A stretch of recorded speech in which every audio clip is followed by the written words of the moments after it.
रमापतिं पूर्णगुणं मुकुन्दं व्यासं च विज्ञानसहस्रभानुं पूर्णप्रबोधं च सुतत्वदीयं धर्मात्मकं च प्रणमामि मूर्धा श्रीगुरुभ्यो नमः हरिः ओम् आपादमौलिपर्यन्तं गुरूणाम् आकृतिं स्मरेत् तेन विघ्नाः प्रणश्यन्ति सिद्ध्यन्ति च मनोरथाः अर्थिकल्पितकल्पोऽयं प्रत्यर्थिगजकेसरी व्यासतीर्थगुरुर्भूयात् अस्मदिष्टार्थसिद्धये अस्पष्टदोषगन्धाय कल्याणगुणसिन्धवे नमो नमो भक्तमुक्तिदायिने शेषशालिने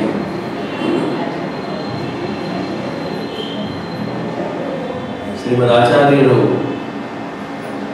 ಏನು ಸತ್ಸಿದ್ಧಾಂತವನ್ನು ನಮಗೆ ನೀಡಿದರು ಆ ಸಿದ್ಧಾಂತವನ್ನು ಮುನ್ನಡೆಸಿಕೊಂಡು ಹೋಗಿರತಕ್ಕಂಥ ಮಹಾಮಹಿಮರಲ್ಲಿ ಒಬ್ಬರಾದಂಥವರು ವ್ಯಾಸರಾಜರು. ಅಂತಹ ವ್ಯಾಸರಾಜರ ಆರಾಧನೆಯ ಸಂದರ್ಭದಲ್ಲಿ ಅವರ ಗ್ರಂಥಗಳ ಬಗ್ಗೆ ಅವರು ಮಾಡಿದ ನಾನಾ ವಿಧವಾದಂಥ ಅದ್ಭುತವಾದ ಕಾರ್ಯಗಳ ಬಗ್ಗೆ ನಮ್ಮ ಮಾತು ಮತ್ತು ನಮ್ಮ ಶ್ರವಣ ಇವುಗಳು ನಮ್ಮ ಅಂತಃಕರಣವನ್ನು ಪವಿತ್ರ ಮಾಡುತ್ತದೆ. ಆದ್ದರಿಂದ ವಿಶೇಷವಾಗಿ ಜಾಗೃತರಾದಂಥ ಗುರುಗಳ ಸ್ಮರಣೆಯನ್ನು ಈ ಸಂದರ್ಭದಲ್ಲಿ ಮಾಡುವುದಕ್ಕೆ ಅವಕಾಶವನ್ನು ನೀಡಿದಂಥ ಎಲ್ಲರಿಗೂ ಕೂಡ ವಂದಿಸಿ ಮತ್ತೊಮ್ಮೆ ವ್ಯಾಸರಾಜ ಗುರುಗಳ ಚರಣಾಡಳಿತಗಳಲ್ಲಿ ಸಾಷ್ಟಾಂಗ ಪ್ರಣಾಮಗಳನ್ನು ಸಲ್ಲಿಸಿ ಅವರ ಕುರಿತಾದ 4 ವಿಚಾರಗಳನ್ನು ತಮ್ಮ ಮುಂದೆ ಪ್ರಸ್ತುತಪಡಿಸ್ತಾರೆ. ವ್ಯಾಸರಾಜರು ಮತ್ತು ವಾದಿರಾಜರು ಇವರ ಇಬ್ಬರ ವ್ಯಕ್ತಿತ್ವ ತುಂಬ ವಿಚಿತ್ರವಾದ ಒಂದು ರೀತಿಯ ವ್ಯಕ್ತಿತ್ವ. ನಮ್ಮ ಮಹಾಭಾರತದಲ್ಲಿ ತಿಳಿಸಬೇಕಾದರೆ ಮಹಾರಥ ಅಂತ ತಿಳಿಸ್ತಾರೆ.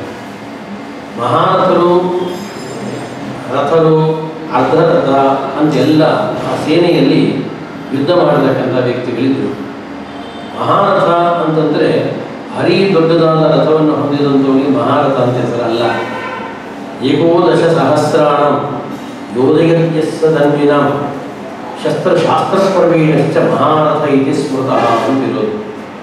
ಅಂದರೆ ಮಹಾರಥಗಳಾಗಬೇಕು ಅಂತಂದರೆ ಒಬ್ಬನೇ ಒಬ್ಬ ತಾನು ಏಕಾಂಗಿಯಾಗಿ ಅಸ್ತ್ರವನ್ನು ಹಿಡಿದುಕೊಂಡು 10,000 ಯೋಧರ ಜೊತೆಗೆ ಯುದ್ಧವನ್ನು ಮಾಡಿ ಆತ ಅವರನ್ನು ಗೆಲ್ಲುವ ಸಾಮರ್ಥ್ಯವನ್ನು ಪಡೆದಿರಬೇಕು. ಜೊತೆಗೆ ಆತ ಶಾಸ್ತ್ರದಲ್ಲೂ ವಿಶೇಷವಾದಂಥ ಪಾಂಡಿತ್ಯವನ್ನು ಪಡೆದಿರಬೇಕು. ಅಂಥವರನ್ನು ಶಾಸ್ತ್ರದಲ್ಲಿ ಮಹಾರಥ ಅಂತ ಕರೆದರು.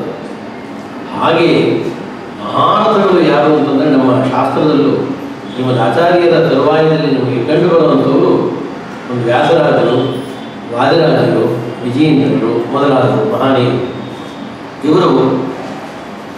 ಇವರ ಅದ್ಭುತವಾದ ಕಾರ್ಯ ನಾವು ಎಷ್ಟು ಸ್ಮರಣೆ ಮಾಡಿದರೂ ಸಾಲಲ್ಲ ಅಂತ ಯಾಕೆ ಪದೇ ಪದೇ ನಾವು ನೆನಪು ಮಾಡ್ಕೊಳ್ತೀವಿ ಅಂದರೆ, ಒಂದು ಕ್ಷೇತ್ರಕ್ಕೆ ತಮ್ಮನ್ನು ಅವರು ಸೀಮಿತಗೊಳಿಸಲಿಲ್ಲ.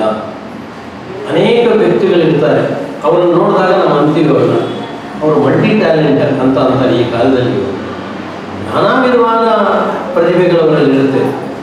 ಬರೀ ಗ್ರಂಥವನ್ನು ರಚನೆ ಮಾಡೋದರಲ್ಲಿಯೇ ತಮ್ಮನ್ನು ತೊಡಗಿಸಿಕೊಂಡಂಥವರು ಅಲ್ಲ. ಸಾಮಾಜಿಕವಾದ ಸುಧಾರಣೆಗಳಿರ್ಬೋದು, ಅಲ್ಲೂ ಕೂಡ ವಿಶೇಷವಾದ ಕಾಳಜಿಯನ್ನು ತೋರಿ ಆ ದಿಕ್ಕಿನಲ್ಲೂ ಕೂಡ ತುಂಬ ಕೆಲಸವನ್ನು ಮಾಡಿದಂಥವರು ವಾದಿರಾಜರು, ವ್ಯಾಸರಾಜರು ಇವರು. ಜೊತೆಗೆ ಶಾಸ್ತ್ರದಲ್ಲಿ ಪಾಂಡಿತ್ಯ ಇಲ್ವಾ ಅಂದರೆ ಪರಮಾತ್ಮದವಾದ ಪಾಂಡಿತ್ಯ. ಅದನ್ನು ಯಾರು ಎಷ್ಟು ಹೊಗಳಿದ್ರೂ ಕೂಡ ಸಾಧ್ಯ ಇಲ್ಲ. ಇಂದಿನ ಯಾರೂ ಕೂಡ ಅವರ ಮಟ್ಟವನ್ನು ಮುಟ್ಟಕ್ಕೆ ಸಾಧ್ಯ ಇಲ್ಲ. ಅಷ್ಟು ದೊಡ್ಡದ ಗ್ರಾಂಥಿಕವಾದ ಸೇವೆಯನ್ನು ವ್ಯಾಸರಾಜರು, ವಾದಿರಾಜರು ಮಾಡಿದರು. ಅದರಿಂದ ಆ ದಿಕ್ಕಿನಲ್ಲೂ ಕೂಡ ಅವರು ಸಲ್ಲಿಸಿದ ಮರ್ಯಾದೆ, ಅದನ್ನು ಮುಟ್ಟುವ ಸನಿಹಕ್ಕೆ ಹೋಗುವ ಸಾಮರ್ಥ್ಯವು ಈ ಕಾಲದಲ್ಲಿ ಯಾರೂ ಇಲ್ಲ. ಜೊತೆಗೆ ಒಂದು ರಾಜಕೀಯ ಸಾಮಾಜಿಕವಾಗಿ, ಮತ್ತೊಂದು ಒಂದು ಸಂಸ್ಕೃತ ಕ್ಷೇತ್ರ, ಇನ್ನೊಂದು ಕನ್ನಡ ಕ್ಷೇತ್ರ, ಅರ್ಥಾತ್ ವ್ಯಾಸ ಸಾಹಿತ್ಯ, ವ್ಯಾಸ ಸಾಹಿತ್ಯ. ಈ ಎರಡೂ ಸಾಹಿತ್ಯಗಳನ್ನು ತುಂಬಿಸಿಕೊಂಡಂಥ ಒಂದು ಭವ್ಯವಾದ ವ್ಯಕ್ತಿತ್ವ ಇಬ್ಬರದೂ ಕೂಡ. ಅದರಿಂದ ವ್ಯಾಸರಾಜರು ಅದರಲ್ಲಿ ಪ್ರಮುಖವಾಗಿ ದಾಸ ಸಾಹಿತ್ಯವನ್ನು ತಮ್ಮಲ್ಲಿ ಅಳವಡಿಸಿಕೊಂಡು, ವ್ಯಾಸ ಸಾಹಿತ್ಯವನ್ನು ಅಳವಡಿಸಿಕೊಂಡು ಇಡೀ ನಮ್ಮ ದಕ್ಷಿಣ ಭಾರತದಲ್ಲೇ ವಿಶೇಷವಾಗಿ ನಮ್ಮ ಶ್ರೀಮದ್ ಆಚಾರ್ಯರ ಸಿದ್ಧಾಂತ ಅದು ನೆಲೆಯೂರುವುದಕ್ಕೆ ಕಾರಣರಾದರು.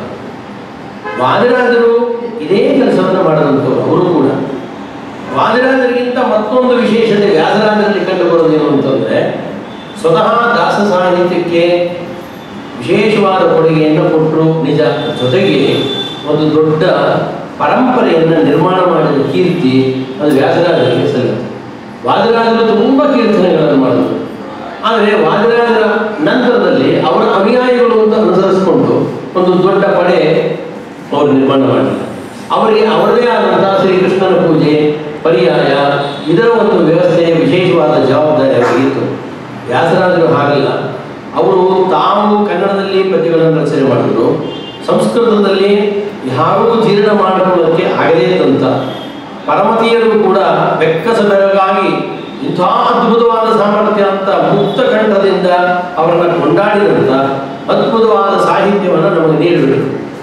ಜೊತೆಗೆ ಪುರಂದರದಾಸರು, ಕನಕದಾಸರು, ವಿಜಯೇಂದ್ರರು, ವಾದಿರಾಜರು ಮೊದಲಾದಂಥ ಒಂದು ದೊಡ್ಡ ಪರಂಪರೆಯ ಕೊಟ್ಟಂಥ ಒಂದು ಕೀರ್ತಿ ಅದು ವ್ಯಾಸರಾಜರಿಗೆ ಮಾತ್ರ ಸಲ್ಲುತ್ತೆ. ಆದ್ದರಿಂದ ಅವರು ಕುಹುಯೋಗ ಬಂದಾಗ ರಾಜ್ಯದ ಪದವಿಯನ್ನು ಅಲಂಕರಿಸಿದ್ರು. ಸಾಮಾಜಿಕವಾಗಿ ತುಂಬ ಕೆಲಸಗಳಿಗೆ ತಕ್ಷಣದಲ್ಲಿ ಅವರು ಇದ್ದ 1.5 ಗಂಟೆಯಲ್ಲಿ ತುಂಬ ಕೆಲಸವನ್ನು ಮಾಡಿದ್ರು ಅಂತ ತಿಳಿಸ್ತಾರೆ. ಅದಲ್ಲದೆ ಮತ್ತೊಂದು ಪ್ರಮುಖವಾದ ಅಂಶ ವ್ಯಾಸರಾಜರಲ್ಲಿ ನಾವು ಗುರುತಿಸಿ ಅವರಿಗೆ ಪ್ರಣಾಮಗಳನ್ನು ಸಲ್ಲಿಸುವಂಥ ವಿಚಾರ ಅಂದರೆ, ಬರೀ ದಕ್ಷಿಣ ಭಾರತಕ್ಕೆ ಮಾತ್ರ ಅವರು ಸೀಮಿತರಾಗಲಿಲ್ಲ. ಇವತ್ತು ನಾವು ತುಂಬ ನೆನಪು ಮಾಡಿಕೊಳ್ಬೇಕಾದಂಥ ವಿಚಾರ, ವ್ಯಾಸರಾಜರು ದಕ್ಷಿಣ ಭಾರತದ ಪೂರ್ಣ ಸಂಚಾರವನ್ನು ಮಾಡಿದ್ರು ನಿಜ. ಆ ನಂತರ ಉತ್ತರ ಭಾರತದಲ್ಲಿ ತಮ್ಮ ಕೀರ್ತಿಯ ಪತಾಕೆಯನ್ನು ಹಾರಿಸಿದರು. ಅದು ಇವತ್ತಿಗೂ ಕೂಡ ವ್ಯಾಸರಾಜರ ಪರಂಪರೆ.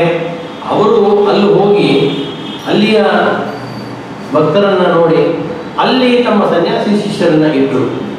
ಆ ನಂತರ ಅವರಿಂದ ಬಂದಂಥ ಈಶ್ವರಪುರಿ ಅಂತ ಅವರ ಪರಂಪರೆಯಲ್ಲಿ ಈಶ್ವರಪುರಿಗಳು ಬಂದರು. ಆ ಈಶ್ವರಪುರಿಗಳ ಶಿಷ್ಯರಾದಂಥವರು ಚೈತನ್ಯ ಮಹಾಪ್ರಭುಗಳು.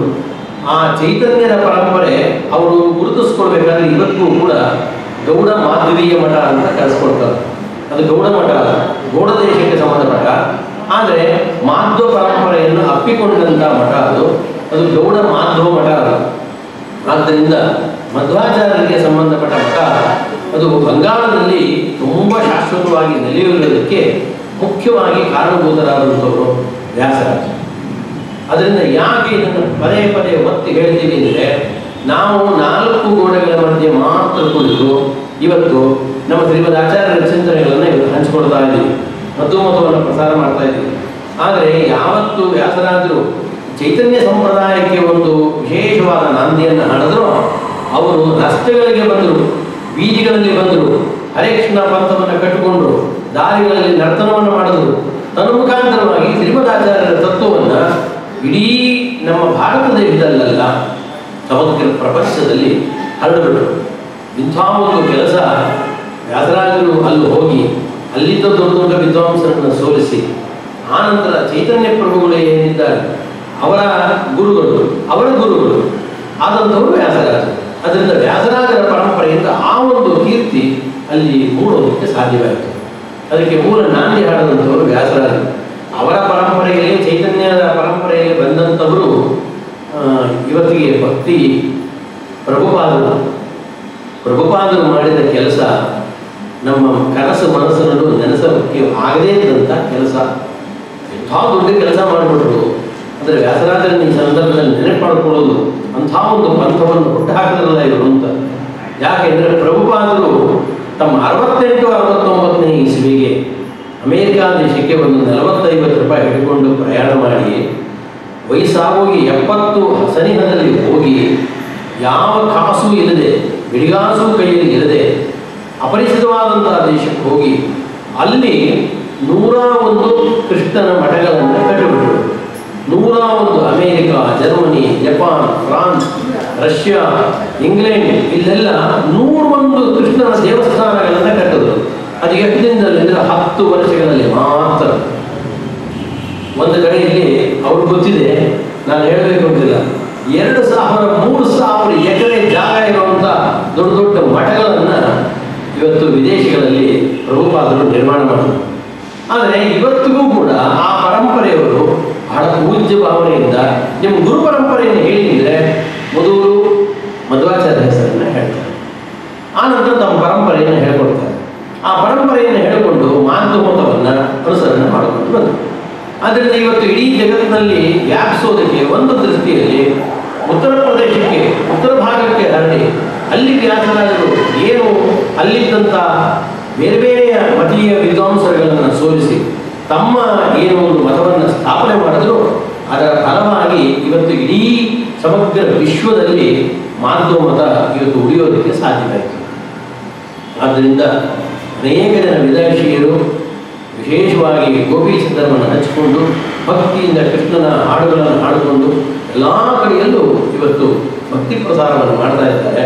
ಆ ಭಕ್ತಿ ಪ್ರಸಾರಕ್ಕೆ ಮೂಲ ನಾಂದಿಯನ್ನು ಹಾಡಿದಂಥವರು ಶ್ರೀಮದ್ ಆಚಾರ್ಯರ ಪರಂಪರೆಯಲ್ಲಿ ವ್ಯಾಸರಾಜರು.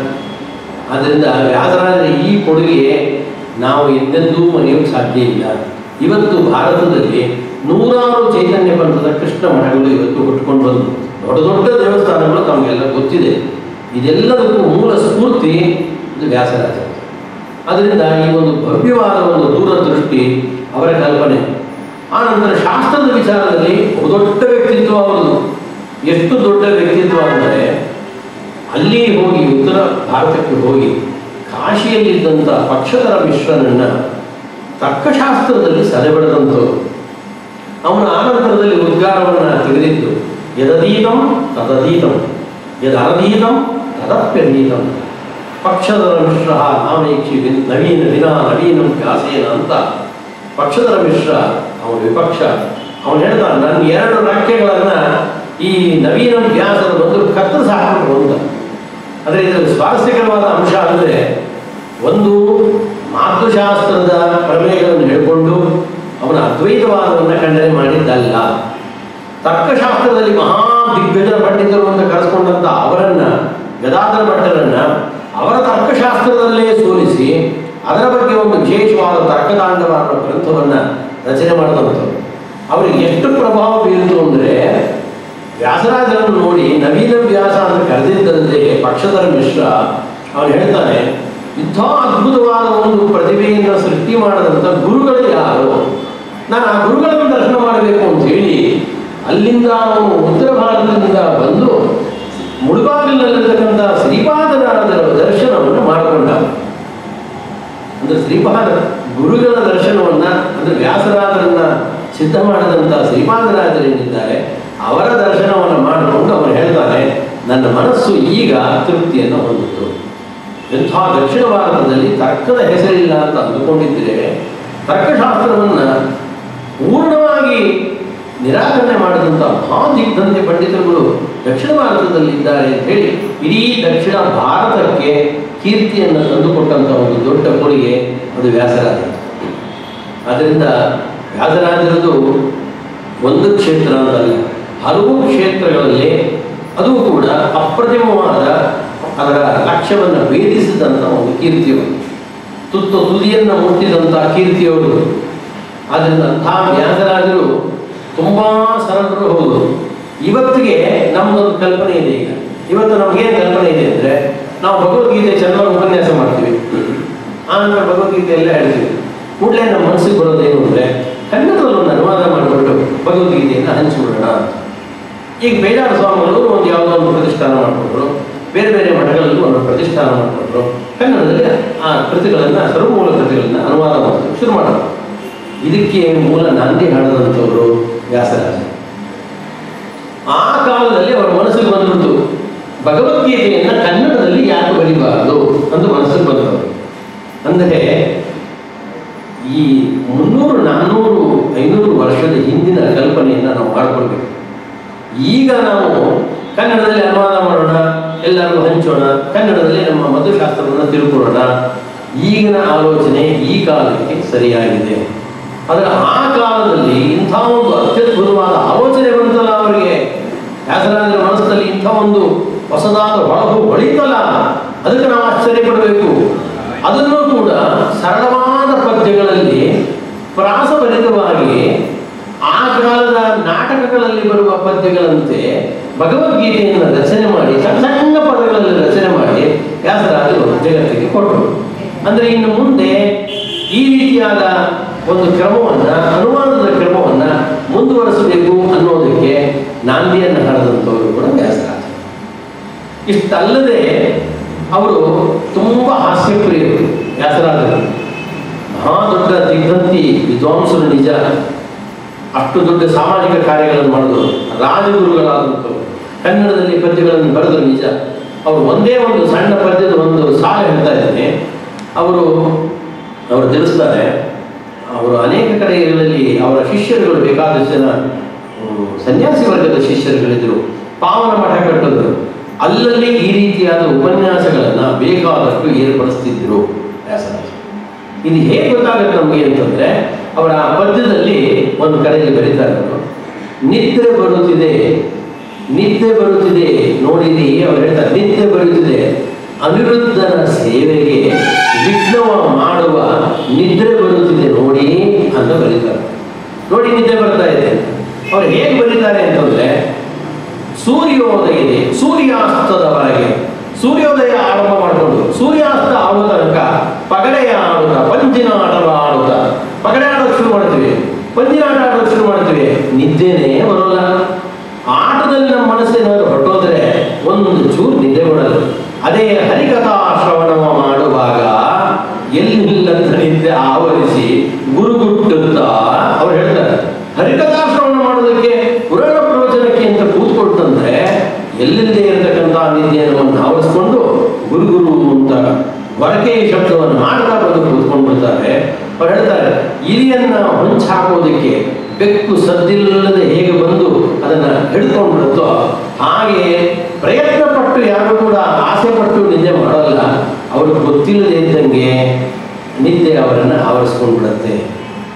ಇದು ವ್ಯಾಸರಾಜರು ಎಷ್ಟು ಚೆನ್ನಾಗಿ ಜನಗಳ ಒಂದು ನಾಡಿ ಮಿಡಿತವನ್ನು ಗಮನಿಸಿ, ಜೊತೆಗೆ ಅವತ್ತಿನ ಪರಿಸ್ಥಿತಿ ಹೇಗಿತ್ತು ಅಂತ ತಿಳಿಸ್ತಾ, ಜೊತೆಗೆ ನಾವು ಎಚ್ಚೆತ್ತುಕೊಳ್ಬೇಕು ಅಂತ ಎಚ್ಚರಿಕೆಯನ್ನು ಕೂಡ ಪದ್ಯದ ಮುಖಾಂತರ ಕೊಡ್ತಾ, ಹೀಗೆ ವ್ಯಾಸರಾಜರು ವಿಶೇಷವಾಗಿ ಅನೇಕ ಪದ್ಯಗಳನ್ನು ರಚನೆ ಮಾಡಿಕೊಂಡು ಅವರು ಹೇಳ್ತಾರೆ, ಭಕ್ತಿ ಇದನ್ನೆಲ್ಲ ಭಗವಂತ ನನಗೆ ನೀಡು. ಅವ್ರು ಹೇಳ್ತಾರೆ, ದೇಹ ಜೀರ್ಣವಾಯಿತು, ಧನದಾಹ ಜೀರ್ಣವಾಗಲಿಲ್ಲ. ಎಷ್ಟು ಸರಳ. ದೇಹ ಜೀರ್ಣ ಆಗೋಯಿತು, ಅದರ ದುಡ್ಡು ಸಂಪಾದನೆ ಮಾಡಬೇಕು ಅನ್ನೋ ದಾಹ ಮಾತ್ರ ಇಡೀ ನನ್ನ ಜೀವನದಲ್ಲಿ ಜೀರ್ಣ ಆಗ್ತಾನೆ ಇಲ್ಲ. ಸಣ್ಣದಾಗಿ ತಿಳಿಸ್ತಾರೆ. ಅದನ್ನು ಹೇಳಿ ಅದಕ್ಕೋಸ್ಕರ ಅವ್ರು ಹೇಳ್ತಾರೆ, ಭಗವಂತ ನೀನು ಅನುಗ್ರಹ ಮಾಡಿ, ಅವ್ರಿಗೆ ಮಾತ್ರ ಅಲ್ಲ, ಅವ್ರು ಕೇಳ್ಕೊಳ್ಳೋದು ಅಂದರೆ ನಮ್ಮ ಪರವಾಗಿ ಅವ್ರು ಕೇಳ್ಕೊಳ್ಳೋದು, ಮೊದಲು ನೀನು ಭಕ್ತಿಯೇ ನನಗೆ ನೀಡು, ನನಗೆ ಭಕ್ತಿಯನ್ನು ನೀನೇ ಕೊಡು. ಅರ್ಥ ಇದರಲ್ಲಿ ತುಂಬ ಸ್ವಾರಸ್ಯಕರವಾದ ಅಂಶ. ನಾವು ಭಕ್ತಿ ಅಂದರೆ ಭಗವಂತನಲ್ಲಿ ಮಾಡತಕ್ಕಂಥ ನಿರಂತರವಾದ ಸ್ನೇಹ ನಮ್ಮ ಕೈಲಿ ಮಾಡೋಕ್ಕಾಗೋಲ್ಲ. ನಾವು ಪ್ರಯತ್ನ ಪಟ್ಟು ಮಾಡಲಿಕ್ಕಾಗೋಲ್ಲ. ಅದನ್ನು ಕೊಡಬೇಕಾದವನು ಯಾರು ಅಂದರೆ ಸಾಕ್ಷಾತ್ ಭಗವಂತ. ಶ್ರೀಕೃಷ್ಣ ಅವ್ರು ಕೇಳೋದು, ಭಕ್ತಿಯನ್ನು ನನಗೆ ನೀಡು, ಸ್ವಲ್ಪ ಭಕ್ತಿಯನ್ನು ನೀನೇ ನನಗೆ ಕೊಡಬೇಕು. ಅವರನ್ನು ಅನುಸರಿಸಿಕೊಂಡು ಪಕ್ಕದಲ್ಲಿದ್ದಂಥ ಪುರಂದರದಾಸರು ಅದಕ್ಕೋಸ್ಕರ ಪದ್ಯ ಬರೆದಿದ್ದರು. ದಾಸನ್ನ ಮಾಡಿಕೋ ಎನ್ನ ಸ್ವಾಮಿ, ಸಾಸಿರ ನಾಮದ ವೆಂಕಟರಮಣ ದಾಸನ್ನ ಮಾಡಿಕ ಎನ್ನ. ಅದಕ್ಕೆ ಅವ್ರು ಹೇಳಿದ್ದು, ವೆಂಕಟರಮಣ ನನ್ನನ್ನು ನೀನು ದಾಸ ಅಂತ ಮಾಡಿಕೋ ಅಂದರೆ ಐ ನೆವರ್ ಬಿಕಮ್ ದಾಸ ಬೈ ಮೈಸೆಲ್ಫ್ ಅಂತ. ನಾನು ನನ್ನ ಪವರ್ನಿಂದ, ನನ್ನ ಶಕ್ತಿಯಿಂದ ನಾನು ದಾಸ ಆಗಕ್ಕಾಗಲ್ಲ. ದಾಸನ ಆಗುವೆನು ನಾನು ಅಲ್ಲ. ದಾಸನ ಮಾಡಿಕೋ ಎನ್ನ ಸ್ವಾಮಿ, ಸಾಸಿರ ನಾಮದ ವೆಂಕಟರಮಣ ದಾಸನ ಮಾಡಿಕೋ ಎನ್ನ. ದುರ್ಬುದ್ಧಿಗಳನ್ನೆಲ್ಲ ಬಿಡಿಸೋ ಅಂದರೆ ಎಷ್ಟು ಸ್ವಾರಸ್ಯ ಇದರಲ್ಲಿ ಅಂದರೆ, ದುರ್ಬುದ್ಧಿ ಇದೆ, ನನಗಿದು ಗೊತ್ತಿದೆ ದುರ್ಬುದ್ಧಿ ಅಂತ, ನನ್ನ ಕೈಲಿ ಬಿಡ್ಲಿಕ್ಕಾಗಲ್ಲ. ಬಿಡಬೇಕು ಅಂತಿದ್ರೆ ನೀನು ದುರ್ಬುದ್ಧಿಯನ್ನು ಬಿಡಿಸ್ಬೇಕು. ದಾಸ ಅಂದ್ರೇನು?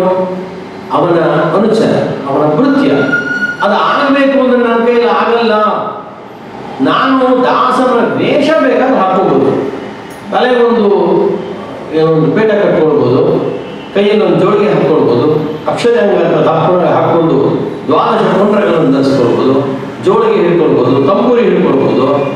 ಏನಾಯಿತು ಅಂದರೆ ಎಲ್ಲ ದಾಸರ ವೇಷವನ್ನು ಹಾಕ್ಕೊಂಡು ಮಾನಸಿಕವಾಗಿ ಭಗವಂತನ ಸಕಲ ಸದ್ಗುಣಗಳ ಒಡೆಯನಾದ ಭಗವಂತನಿಗೆ ತಲೆಬಾಗಿ ನಾನು ನಿನ್ನ ಬಾ, ನಿನಗೆ ನಾನು ಅಡಿಯಾಳಾಗಿದ್ದೇನೆ ಅನ್ನೋ ಮಾನಸಿಕವಾದ ನಿಜವಾದ ಪ್ರಾಮಾಣಿಕವಾದ ಭಾವನೆ ನಮಗೆ ಬರಬೇಕು ಅಂತಿದ್ರೆ ಇದನ್ನು ಬಳಸೋನು ಭಗವಂತನೇ, ನಮ್ಮ ಕೈಲಿ ಆಗೋದಿಲ್ಲ. ಈ ಸೂಚನೆಯನ್ನು ವ್ಯಾಸರಾದರು ಪುರಂದರದಾಸರು ಕೊಟ್ಟರು.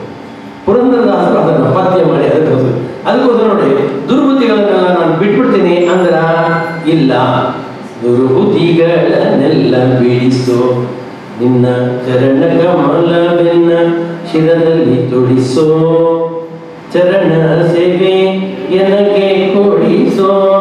ಎಲ್ಲರೂ ಅಷ್ಟೇ, ನೀನು ಮಾಡಬೇಕು ಅಂತ ಅರ್ಥ. ಇದೇನೇ ಭಗವಂತನಲ್ಲಿರ್ತಕ್ಕಂಥ ಅದ್ಭುತವಾದ ಸ್ವಾತಂತ್ರ್ಯ. ನಮ್ಮದು ಸಣ್ಣ ಸ್ವಾತಂತ್ರ್ಯ, ಅದು ದತ್ತ ಸ್ವಾತಂತ್ರ್ಯ. ಈ ಶಾಸ್ತ್ರದ ಹಿನ್ನೆಲೆಯನ್ನು ಕೊಡುವಂಥ ಪದ್ಯ ಇದು. ಅದರಿಂದ ಇಂಥ ಅನೇಕ ಹಾಡುಗಳಿಗೆ ಸ್ಫೂರ್ತಿಯನ್ನು ಕೊಟ್ಟು ತಮ್ಮ ಜೊತೆಗೇ ಇಟ್ಟುಕೊಂಡು ಪುರಂದರದಾಸರು, ಕನಕದಾಸರು ಅಂತವರಿಂದ ಈ ಹಾಡುಗಳನ್ನು ರಚನೆ ಮಾಡಿದಂಥವರು ಕೂಡ ಸಾಕ್ಷಾತ್ ವ್ಯಾಸರಾಜ. ಶಾಸ್ತ್ರದಲ್ಲಿ ಅವರ ನಾನು ಈಗ ಅನೇಕ ವಿಚಾರಗಳನ್ನು ಮುಂದಿನ ಉಪನ್ಯಾಸಗಳು ಕೂಡ ನಿಮಗೆ ತಿಳಿಸುವವರಿದ್ದಾರೆ. ಈ ಸಮಯದ ನಿರ್ಬಂಧದಲ್ಲಿ ಇನ್ನೊಂದು ಎರಡು ಮಾತು ಹೇಳ್ತಾ ಇದ್ದೇನೆ. ವ್ಯಾಸರಾಜರು ಒಂದು ಅಪೂರ್ವವಾದ ಕೊಡುಗೆ ಎಂದರೆ ಒಂದು ನಮ್ಮ ಶಾಸ್ತ್ರಾರ್ಥದ ವಿಚಾರ ಇದೆ. ಅದರಲ್ಲಿ ಒಂದು ಶ್ರುತಿಯ ಅರ್ಥವನ್ನು ಬರೀಬೇಕಾದ್ರೆ ವಾದಿರಾಜರು ಮತ್ತು ವ್ಯಾಸರಾಜರು ಅವರಿಬ್ಬರೂ ಕೂಡ ಶ್ರುತಿಗಳಿಗೆ ಹೊಸ ಹೊಸದಾಗಿ ಅರ್ಥಗಳನ್ನು ಬರೆದು ತನ್ಮುಖಾಂತರವಾಗಿ ಪರಮತವನ್ನು ನಿರಾಕರಣೆ ಮಾಡತಕ್ಕಂಥ ಒಂದು ಹೊಸ ವೈಖರಿ. ನೇಹ ನಾನಾಸ್ತಿ ಕಿಂಚನ ಅಂತ ಒಂದು ವಾಕ್ಯ ಇದೆ. ಅದಕ್ಕೆ ಅರ್ಥ ಏನು ಅಂದರೆ ಇಹ ನಾನಾ ನಾಸ್ತಿ. ಅದ್ವೈತ ಮತದಲ್ಲಿ ಅದರ ನಿರೂಪಣೆಯನ್ನು ಮಾಡಬೇಕಾದ್ರೆ ಈ ಜಗತ್ತಿನಲ್ಲಿ ಯಾವುದು ಇಲ್ಲ ಬ್ರಹ್ಮ ಬಿಟ್ಟು, ಬ್ರಹ್ಮ ಒಂದೇ ಸತ್ಯ, ಇಡೀ ಜಗತ್ತು ನಿತ್ಯ. ಹೀಗೆಲ್ಲ ವಾದವನ್ನು ಮುಂದುವರಿಸಿಕೊಂಡು ಹೋಗ್ತಾರೆ. ಆ ನಂತರದಲ್ಲಿ ಅದಕ್ಕೆ ಈ ವಾಕ್ಯ ತಪ್ಪೋ ಸರಿಯೋ ಅದನ್ನೆಲ್ಲ ತಿಳಿಸ್ಕೊಡ್ತಾ ನೇಹ ನಾನಾಸ್ತಿ ಕಿಂಚನ ಇಹ ನಾನಾ ನಾಸ್ತಿ. ಈ ಭಗವಂತನಲ್ಲಿ ನಾನಾ ನಾಸ್ತಿ ಅರ್ಥಾತ್ ಭಗವಂತನಲ್ಲಿ ಅಂದರೆ ಸಾಕ್ಷಾತ್ ಭಗವಂತ ಏನಿದ್ದಾನೆ ಅವನಲ್ಲಿ ಅವನ ಕ್ರಿಯೆಗಳಿರ್ಬೋದು, ಅವನ ಗುಣಗಳಿರ್ಬೋದು, ಅದು ಭಗವಂತನಿಗೆ ಅತ್ಯಂತ ಅಭಿನ್ನವಾದದ್ದು. ಅವನ ಅನೇಕ ರೂಪಗಳಿದೆ, ಯಾವ ರೂಪಗಳಿಗೂ ಭೇದವಿಲ್ಲ. ಮತ್ತು ಅವತಾರಗಳಲ್ಲಿ ವ್ಯಾಸಾವತಾರ ಇದೆ, ಬೇಕಾದಷ್ಟು ಗ್ರಂಥಗಳನ್ನು ರಚನೆ ಮಾಡಿದ್ವಿ ವ್ಯಾಸದೇವರು. ಆನಂತರ ಕೃಷ್ಣ ಭಗವದ್ಗೀತೆಯನ್ನು ಉಪದೇಶ ಮಾಡಿದ. ಪರಶುರಾಮ ಅವನು ವಿದ್ಯೆಯನ್ನು ಹೇಳಿಕೊಂಡಿದ್ದಾನೆ. ರಾಮಚಂದ್ರ ದೇವರು ರಾವಣನ ಗೆದ್ದು ಯುದ್ಧವನ್ನು ಮಾಡಿದರು. ಗ್ರಂಥ ಬರೆದ್ರ ಬರೀಲಿಲ್ಲ. ಓಹೋ ಪಾಪ, ರಾಮಚಂದ್ರ ದೇವರಿಗೆ ಗ್ರಂಥ ಬರೆಯಕ್ಕೆ ಬರಲ್ಲ, ಅಯ್ಯೋ ಪಾಪ, ವೈಟಿಂಗ್ ಚೆನ್ನಾಗಾಗ್ತಾರೆ, ಗ್ರಂಥ ಬರೆಯಕ್ಕೆ ಬರಲ್ಲ ಅಂತ ಅನ್ಕೊಳ್ಳೋ ಹಾಗಿಲ್ಲ. ಭಗವಂತನ ಎಲ್ಲ ರೂಪಗಳು ಕೂಡ ಪರಿಪೂರ್ಣ. ಪೂರ್ಣಮದಃ ಪೂರ್ಣಮಿದಂ ಪೂರ್ಣಾತ್ ಪೂರ್ಣಂ ಉದಚ್ಯತೆ ಪೂರ್ಣಸ್ಯ ಪೂರ್ಣಮಾದಾಯ ಪೂರ್ಣಮೇವಾವಶಿಷ್ಯತೆ. ಆದ್ದರಿಂದ ಇಹ ನಾನಾ ನಾಸ್ತಿ. ಭಗವಂತನ ಕ್ರಿಯೆಗಳು, ಅವನ ಗುಣಗಳು, ಅವನ ಅವತಾರಗಳು ಎಲ್ಲವೂ ಪರಿಪೂರ್ಣ. ಯಾವುದರಲ್ಲೂ ಸ್ವಲ್ಪ ಹೆಚ್ಚು ಕಡಿಮೆಯನ್ನು ನಾವು ಭಾವಿಸಿಕೊಳ್ಳಬಾರದು. ಇದು ಶಾಸ್ತ್ರೀಯವಾದ ಎಲ್ಲ ಕಡೆಗಳಲ್ಲಿ ನಿರೂಪಿಸಿರುವಂಥ ಅರ್ಥ. ಅನಂತರ ವ್ಯಾಸರಾಜರು ಮತ್ತು ವಾದಿರಾಜರು ಮಾತ್ರ ವಿಶೇಷವಾದ ಒಂದು ಅರ್ಥವನ್ನು ಕೊಡ್ತಾರೆ. ಅವರು ಹೇಳ್ತಾರೆ, ಈ ಅರ್ಥ ಎಲ್ಲ ಬಿಟ್ಬಿಡೋಣ, ಇನ್ನೊಂದು ಅರ್ಥ ಏನು ಶ್ರುತಿಗೆ ಇದೆ. ಇಹ ಇಡೀ ಜಗತ್ತಿನಲ್ಲಿ ನಾನಾ ನಾಸ್ತಿ. ನಾನಾ ಅಂತಂದರೆ ಅವ್ರು ಹೇಳ್ತಾರೆ ವಿನಾ ಅಂತ ಅರ್ಥ. ಅಂದರೆ ಈ ಜಗತ್ತಿನಲ್ಲಿ ವಿನಾ ಬಿಟ್ಟು ಕಿಂಚನ ನಾಸ್ತಿ, ಏನು ಇಲ್ಲ. ಏನನ್ನ ಬಿಟ್ಟು? ಏನನ್ನ ಬಿಟ್ಟು ಅಂದರೆ ಭಗವಂತನನ್ನು ಬಿಟ್ಟು. ಈ ಅರ್ಥ ವ್ಯಾಸರಾಜರು ಬರೆದಿರುವಂಥ ಅರ್ಥ. ವಿಶೇಷವಾಗಿ ವಾದಿರಾಜರು ಕೂಡ ಈ ಅರ್ಥ, ಇನ್ನೂ ಒಂದು ಅರ್ಥ ವಾದಿರಾಜರು ಕೂಡ ತೋರಿಸ್ತಾರೆ. ಅವ್ರು ಹೇಳ್ತಾರೆ ಇಹ ನಾನಾ ನಾಸ್ತಿ. ಇಹ ನಾನಾ ಅಂದರೆ ಅನೇಕ ಅಂತ ಅರ್ಥ ಅಲ್ಲ, ಹೊಸ ಅರ್ಥ ವಿನಾ. ಈ ಜಗತ್ತಿನಲ್ಲಿ ವಿನಾ ಅರ್ಥಾತ್ ಭಗವಂತನನ್ನು ಬಿಟ್ಟು ಕಿಂಚನ ನಾಸ್ತಿ, ಯಾವುದು ಇಲ್ಲ. ಎಲ್ಲವೂ ಭಗವಂತನ ಅಧೀನ, ಸರ್ವತ್ರ ಭಗವಂತ ವ್ಯಾಪ್ತನಾಗಿದ್ದಾನೆ ಅಂತ ಈ ಶ್ರುತಿ ಹೇಳ್ತಾ ಇದೆ. ಹಾಗಾದರೆ ನೋಡಿ ಬೇಡ ಸಿದ್ಧವಾಯಿತು. ಹಾಗಾದರೆ ಜಗತ್ತು ತೊಂದಿದೆ. ಆ ಇಡೀ ಜಗತ್ತನ್ನು ವ್ಯಾಪಿಸಿಕೊಂಡಿರ್ತಕ್ಕಂಥದ್ದು ಸಾಕ್ಷಾತ್ ಭಗವಂತ. ಅರ್ಥ ಇದೆಲ್ಲವೂ ಸಿದ್ಧವಾಯಿತು ಅಂತೇಳಿ ವ್ಯಾಸರಾದರು ಈ ಒಂದು ಹೊಸ ಅರ್ಥವನ್ನು ಅದನ್ನು ತಿಳಿಸ್ತಾರೆ. ಅಲ್ಲ, ನಾನಾ ಅನ್ನೋ ಶಬ್ದಕ್ಕೆ ವಿನ ಅಂತ ಹೇಗೆ ಅರ್ಥ ಮಾಡ್ತೀರಾ ಅಂತ ಕೇಳಿದ್ರೆ ಅದಕ್ಕೆ ಅವರು ಹೇಳ್ತಾರೆ, ವಿನನ್ಭ್ಯಾಂ ನಾನಾನೋ ನಸಹ ಅಂತ ಒಂದು ಪಾಣಿನಿ 5ನೇ ಅಧ್ಯಾಯದಲ್ಲಿ 3ನೇ ಪಾಠದಲ್ಲಿ ಹೇಳಿದಂಥ ಒಂದು ಸೂತ್ರ. ಆ ಸೂತ್ರದಲ್ಲಿ ಪಾಣಿನಿ ಏನು ಹೇಳ್ತಾರೆ ಅಂದರೆ, ವಿ ಮತ್ತು ನ ಅನ್ನೋ ಶಬ್ದಗಳಿಗೆ ನಾ ಅಂತ ಆದೇಶ ಬರುತ್ತೆ, ಪ್ರತ್ಯಯ ಬರುತ್ತೆ. ವಿ ಅನ್ನೋದಕ್ಕೆ ನಾ ಅಂತ ಬಂದರೆ ವಿನಾ ಅಂತ ರೂಪ ಆಯಿತು. ಹಾಗೆ ನ ಅನ್ನೋದಕ್ಕೆ ನಾಣ್ಯ ಅಂತ ಒಂದು ಪ್ರತ್ಯಯ ಬಂದರೆ ನನ ಅಂತ ಆಗುತ್ತೆ. ಆದಿವೃದ್ಧಿ ಬಂತು ಅಂದರೆ ನಾನಾ ಅಂತ ರೂಪ ಆಗುತ್ತೆ. ಅದು ಯಾವ ಅರ್ಥದಲ್ಲಿ ಅಂದರೆ ನಸಹ ಬಿಟ್ಟು ಅನ್ನೋ ಅರ್ಥದಲ್ಲಿ ಅಂತ ಪಾಣಿನಿ ಸ್ವತಃ ವಿನನ್ಭ್ಯಾಂ ನಾನಾಯೋ ನಸಹ ಅನ್ನೋ ಸೂತ್ರದಲ್ಲಿ ನಾನಾ ಅನ್ನೋ ಶಬ್ದಕ್ಕೆ ಇದನ್ನು ಹೊರತುಪಡಿಸಿ, ಇದನ್ನು ಬಿಟ್ಟು ಅನ್ನೋ ಅರ್ಥವನ್ನು ಸ್ವತಃ ತಿಳಿಸಿದ್ದಾನೆ. ಅದನ್ನು ಉಲ್ಲೇಖ ಮಾಡಿ ವ್ಯಾಸರಾಜರು ಹೇಳ್ತಾರೆ, ಆದ್ದರಿಂದ ಇಹ ಇಡೀ ಜಗತ್ತಿನಲ್ಲಿ ಕಿಂಚನ ನಾನಾಸ್ತಿ. ಕಿಂಚನ ನಾನಾಸ್ತಿ ಅಂದ್ರೆ ಏನು ಅಂದರೆ ಯಾವುದೂ ಕೂಡ ಭಗವಂತನನ್ನು ಬಿಟ್ಟು ಇಲ್ಲ. ಆನಂತರ ಅವರು ಹೇಳ್ತಾರೆ, ಬಿಟ್ಟು ಈ ಜಗತ್ತಿನಲ್ಲಿ ನಾನಾ ಅಂದರೆ ಬಿಟ್ಟು ಯಾವುದೂ ಇಲ್ಲ. ನೀವು ಭಗವಂತನನ್ನು ಅಂತ ಯಾಕೆ ಸೇರಿಸ್ಕೊಂಡ್ರೆ ಜೀವನನ್ನು ಬಿಟ್ಟು ಅಂತ ಹೇಳ್ಬೋದಾಗಿತ್ತಲ್ಲ, ಅಥವಾ ಇನ್ಯಾವುದೋ ಶಿವನನ್ನು ಬಿಟ್ಟು ಅಂತ ಹೇಳ್ಬೋದಿತ್ತಲ್ಲ. ಭಗವಂತನನ್ನು ಬಿಟ್ಟು ಅಂತ ಸೇರಿಸ್ಕೊಳ್ಳೋಕೆ ಅಲ್ಲೇನು ಇದೆಯಲ್ಲ ಶಬ್ದ. ಅದಕ್ಕೆ ಅವರು ಹೇಳ್ತಾರೆ, ನತದಸ್ತಿ ವಿನಾ ಕಿಂಚಿತ್ ಮಯಾ ಭೂತಂ ಚರಾಚರಂ. ನತದಸ್ತಿ ವಿನಾ ಕಿಂಚಿತ್ ಮಯಾ ಭೂತಂ ಚರಾಚರಂ. ಕೃಷ್ಣ ಭಗವದ್ಗೀತೆಯಲ್ಲಿ ಸ್ವತಃ ತಾನು ಹೇಳ್ಕೊಂಡಿದ್ದಾನೆ, ನಾನು ಸರ್ವತ್ರ ವ್ಯಾಪ್ತನಾಗಿದ್ದೇನೆ, ನನ್ನನ್ನು ಬಿಟ್ಟು ಈ ಜಗತ್ತಿನಲ್ಲಿ ಯಾವುದೂ ಇಲ್ಲ ಅಂತ ಹೇಳಿದ್ದಾರೆ. ಎಚ್ಚ ಕಿಂಚಿತ್ ಜಗತ್ ಸರ್ವಂ ವ್ಯಾಪ್ಯನಾರಾಯಣ ಸ್ಥಿತಃ. ವೇದ ಹೇಳ್ತಾ ಇದೆ, ಇಡೀ ಜಗತ್ತಿನಲ್ಲಿ ಏನೇನಿದೆಯೋ ಅಲ್ಲೆಲ್ಲ ಕಡೆಯಲ್ಲೂ ವ್ಯಾಪಿಸ್ಕೊಂಡಿರ್ತಕ್ಕಂಥವನು ನಾನೇ ಅಂತ ವೇದ ಹೇಳ್ತಾ ಇದೆ. ಆದ್ದರಿಂದ ವ್ಯಾಸರಾಜರು ಹೇಳ್ತಾರೆ, ಆದ್ದರಿಂದ ಬಿಟ್ಟು ಅಂದ್ರೆ ಯಾವುದನ್ನು ಬಿಟ್ಟು ಎಲ್ಲ ಕಡೆಯಲ್ಲೂ ಭಗವಂತ ಇದ್ದಾನೆ, ನಾನೇ ವ್ಯಾಪಿಸಿರುವುದು ಅಂತ ಅವನೇ ಹೇಳಿದ್ರಿಂದ ಇಲ್ಲಿ ಬಿಟ್ಟು ಅಂದ್ರೆ ಭಗವಂತನನ್ನು ಬಿಟ್ಟು ಜಗತ್ತಿನಲ್ಲಿ ಯಾವ ವಸ್ತುವು ಇಲ್ಲ ಅಂತ ಹೀಗೆ ಅರ್ಥವನ್ನು ಮಾಡಬೇಕು ಅಂತ ಹೇಳಿ ಆ ಅರ್ಥವನ್ನು ವಿಶೇಷವಾಗಿ ತಿಳಿಸ್ತಾರೆ.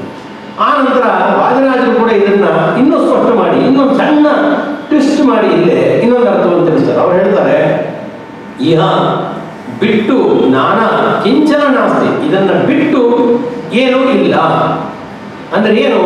ಇದರಿಂದ ಏನಾಯಿತು ಅಂದ್ರೆ ದ್ವೈತ ಸಿದ್ಧವಾಯಿತು ಅಂತ ವಾದಿರಾಜರು ಅದನ್ನ ಶುಚಿತತ್ವ ಪ್ರಕಾಶಕದಲ್ಲಿ ವರ್ಣನೆ ಮಾಡ್ತಾರೆ. ಅವ್ರು ಹೇಗೆ ಹೇಳ್ತಾರೆ ಅವರು ಅಂದ್ರೆ, ನಿನ್ನ ಹತ್ರ ಏನಿದೆ ಅಂತ ಒಬ್ಬ ಕಳ್ಳ ಬಂದು ನನ್ನ ಹತ್ರ ಏನೇನಿದೆ ಎಲ್ಲ ಕೊಟ್ಬಿಡು ಅಂದ್ರೆ ನಾನಂದ್ರೆ ನೋಡಪ್ಪ ಹಾಕ್ಕೊಂಡಿರೋದು ನನ್ನ 2 ಪಂಚೆ, ಈ ಬಟ್ಟೆ ಬಿಟ್ಟು ನನ್ನ ಹತ್ರ ಏನೂ ಇಲ್ಲ.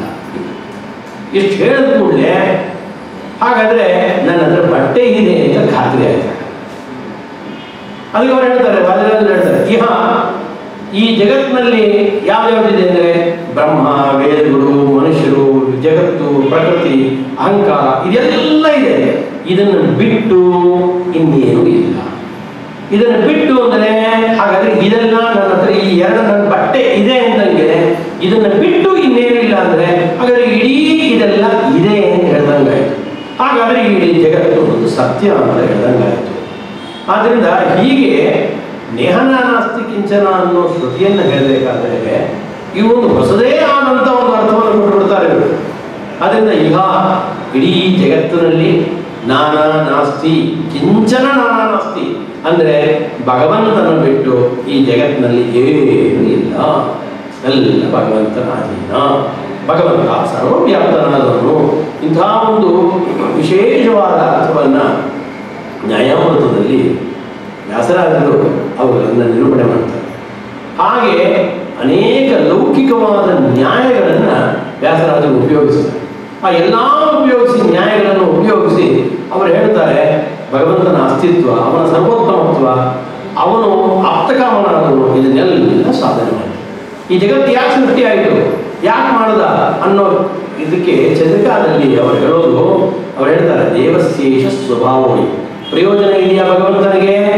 ಏನು ಪ್ರಯೋಜನ ಇಲ್ಲ ಜಗತ್ ಸೃಷ್ಟಿ ಮಾಡೋದ್ರಿಂದ. ಏನಾದರೂ ಸೃಷ್ಟಿ ಮಾಡಿದ್ರಿಂದ ಪ್ರಯೋಜನ ಇದೆ ಅಂದರೆ ಇಲ್ಲಿ ತನಕ ಆ ಪ್ರಯೋಜನ ಸಿಗದೇ ಇದ್ದದ್ದರಿಂದ ಕೊರತೆ ಬಂತು ಭಗವಂತನಿಗೆ. ಹಾಗಾದ್ರೆ ಏನು ಪ್ರಯೋಜನ ಇದೆ ಜಗತ್ತು ಸೃಷ್ಟಿ ಮಾಡ್ದ ಅಂದರೆ? ಜಗತ್ತಿನಲ್ಲಿ ಯಾವ ವ್ಯಕ್ತಿಗಳು ಪ್ರಯೋಜನ ಇದೆ ಒಂದು ಹೆಜ್ಜೆನೂ ಮುಂದಿಡೋಲ್ಲ. ಪ್ರೇಕ್ಷಾ ಪುರುಷ ಪ್ರಯೋಜನ ಇಲ್ಲದೆ ಮುಂದೆ ಹೆಜ್ಜೆ ಇಡೋಲ್ಲ. ಅಂತ ಪ್ರಯೋಜನ ಇದೆ ಭಗವಂತ ಯಾಕೆ ಮಾಡ್ತಾನೆ? ಅದಕ್ಕೆ ಶ್ರುತಿ ಹೇಳಿದ್ರು ದೇವಶೇಷ ಸ್ವಭಾವ. ದೇವರ ಭಗವಂತನ ಸ್ವಭಾವ ಇದೆ. ವ್ಯಾಸರಾಜರು ಏನು ಮಾಡಿದ್ರು ಅಂದರೆ ಅದನ್ನೇ ಚಂದ್ರಿಕಾದಲ್ಲಿ ಬರಿಬೇಕಾದ್ರೆ ಅವರು ಹೇಳ್ತಾರೆ ಭಗವಂತ ತಾನು ಸ್ವಾಭಾವಿಕವಾಗಿಯೇ ಈ ಎಲ್ಲ ಕೆಲಸಗಳನ್ನು ಮಾಡಿಬಿಡ್ತಾರೆ. ಇದಕ್ಕೆ ಪ್ರಯೋಜನದ ಅಪೇಕ್ಷೆ ಇಲ್ಲ, ಅದು ಸ್ವಭಾವ. ಶ್ರುತಿ ಹೇಳಿದ ಅರ್ಥವನ್ನೇ ಅವ್ರು ಹೇಳ್ತಾ ಅದು ಅವರ ಸ್ವಭಾವ. ಹೇಗೆ ಅಂತಂದ್ರೆ ಅವರು ಬರೆಯೋದು ನೋಡಿ, ಅವರು ಹೇಳ್ತಾರೆ ಅವರು ಸ್ವಾಭಾವಿಕ ನಿಮೇಶಾದ್ಯ ನಕ್ಯುದ್ದಿಷ್ಟ ಪ್ರಯೋಜನ. ಚಂದ್ರಿಕಾದಲ್ಲಿ ಹೇಳೋದು ಸ್ವಾಭಾವಿಕ ನಿಮೇಶಾದ್ಯ. ಕೂತ್ಕೊಂಡಿರ್ತೀವಿ, ಉಪನ್ಯಾಸ ಕೇಳ್ತೀವಿ, ಊಟ ಮಾಡ್ತೀವಿ, ತಿಂಡಿ ತಿಂತೀವಿ, ಮಾಡಬೇಕಾದ್ರೆಲ್ಲ ಕಣ್ಣನ್ನು ಮಿಟರಿಸ್ತಾ ಇರ್ತೀವಿ. ಯಾರಾದರೂ ಕೇಳಿದ್ರೆ ಅಲ್ಲ ನೀವು ಕಣ್ಣು ಮಿಟರಿಸ್ತಿದ್ದಲ್ಲ ಯಾಕೆ? ಸ್ವಾಭಾವಿಕವಾಗಿ ಕಣ್ಣು ಮಿಟಿಸ್ತಾ ಇರ್ತೀವಿ. ಹಾಗೇನೆ ನಕ್ಕೆ ಉದ್ದಿಷ್ಟ ಪ್ರಯೋಜನ, ಇದಕ್ಕೆ ಉದ್ದಿಷ್ಟವಾದ ಒಂದು ಪ್ರಯೋಜನ ಅಂತ ಇಲ್ಲ, ಇದು ಸ್ವಾಭಾವಿಕವಾಗಿ ಮಾಡ್ತೀವಿ.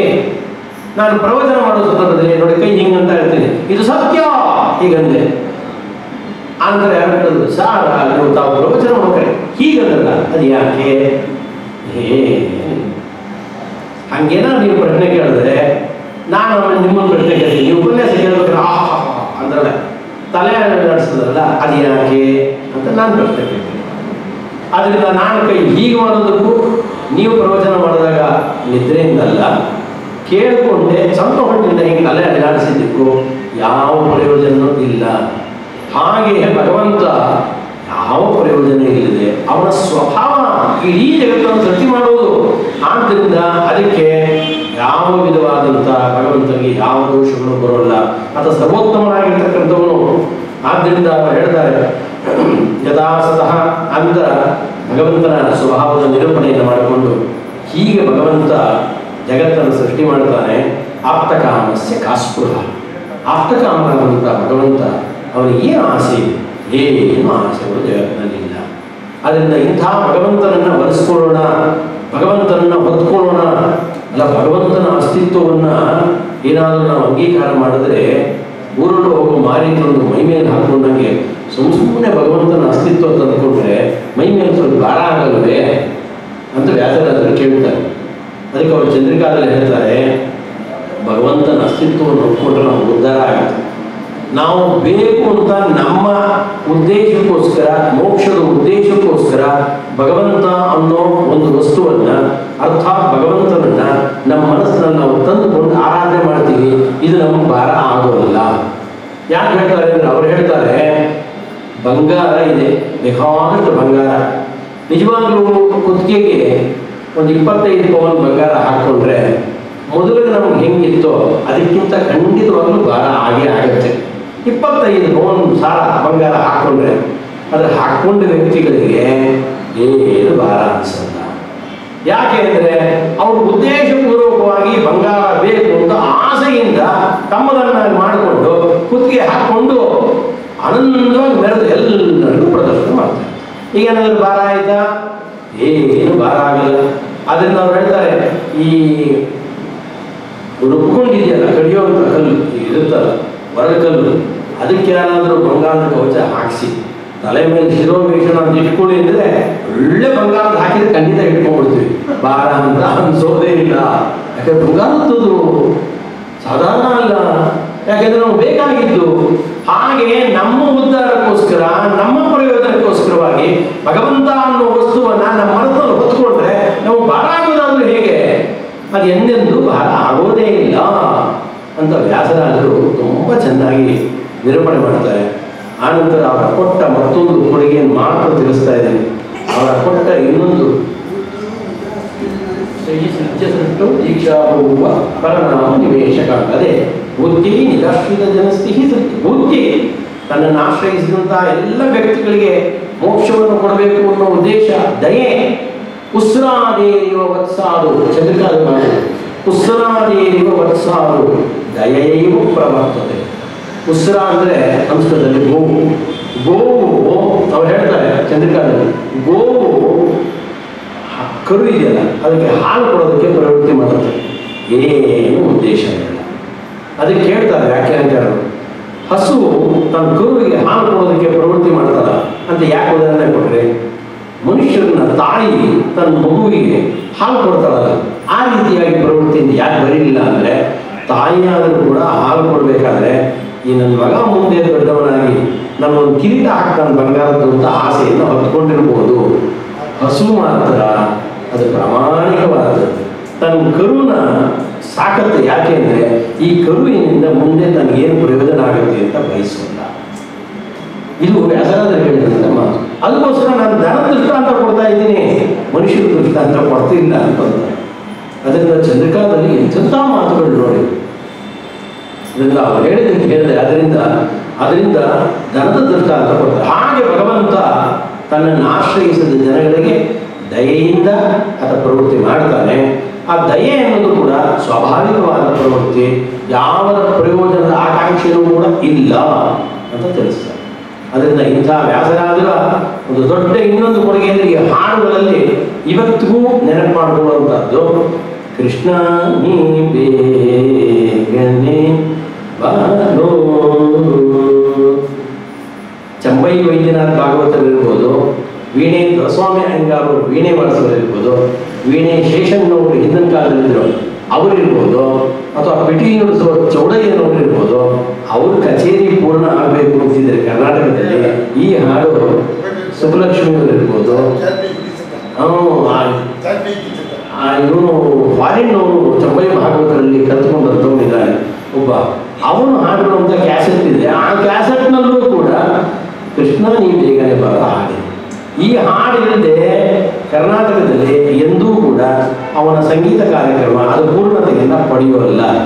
ಅಂಥ ಒಂದು ಮಧುರವಾದ ಸುಂದರವಾದ ಕೃಷ್ಣನನ್ನು ಭಕ್ತಿಯಿಂದ ಆಹ್ವಾನಿಸುವ ಹಾಡನ್ನು ಕೊಟ್ಟಂಥವರು ವ್ಯಾಸರಾಜರು. ಅವರಿಗೆ ಅನಂತ ವಂದನೆಗಳನ್ನು ಸಲ್ಲಿಸಿ, ಅಂತಹ ವ್ಯಾಸರಾಜರು ನಮಗೆ ಜ್ಞಾನವನ್ನು ದಯಪಾಲಿಸಲಿ, ವಾದಿರಾಜರು ನಮಗೆ ಜ್ಞಾನವನ್ನು ದಯಪಾಲಿಸಲಿ ಅಂತ ನಿರ್ವ್ಯಾಜ ಪ್ರೀತಿಯಿಂದ ಜಗತ್ತಿಗಾಗಿ ಶ್ರಮಿಸಿದಂಥ ಗುರುಗಳ ಚರಣಾರವಿಂದಗಳಲ್ಲಿ ಸಾಷ್ಟಾಂಗ ಪ್ರಣಾಮವನ್ನು ಸಲ್ಲಿಸಿ ಮಾತುಗಳಿಗೆ ವಿರಾಮವನ್ನು ಹೇಳ್ತಾ ಇದ್ದೇನೆ. ಹರಯೇ ನಮಃ. ಶ್ರೀಕೃಷ್ಣ ಅರ್ಪಣಮಸ್ತು.